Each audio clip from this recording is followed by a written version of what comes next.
International volleyball போட்டியில் ஒளிபரப்பப்பட்ட தளபதி கச்சேரி பாடல். தமிழ் சினிமாவிலேயே தலைவர் விஜய்க்கு தான் ரசிகர் பட்டாளம் அதிகம். தலைவர் விஜய்க்கு மட்டுமே சிறு குழந்தைகள், சிறுவர்கள், இளைஞர்கள், பெண்கள், பெரியோர்கள் என அனைத்து தரப்பு மக்களும் ரசிகர்களாக இருக்கின்றனர்.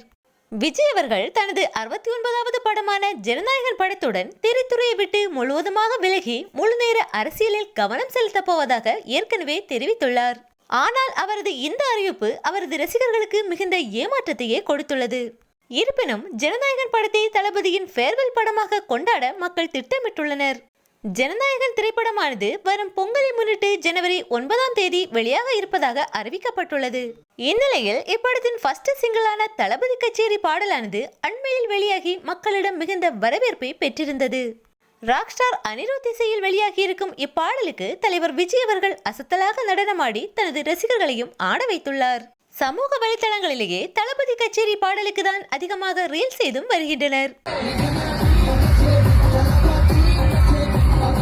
தற்போது சென்னை நேரு ஸ்டேடியத்திலும் ஒலிக்கிறது தளபதி கச்சேரி பாடல். சென்னை நேரு ஸ்டேடியத்தில் நடைபெற்று வரும் இன்டர்நேஷனல் வாலிபால் போட்டியின் இடையே தளபதி கச்சேரி பாடலை ஒலிக்க செய்து வைப் செய்துள்ளார் டிஜே ஒருவர். தற்போது இந்த வீடியோ இணையத்தையே கலக்கி வருகிறது.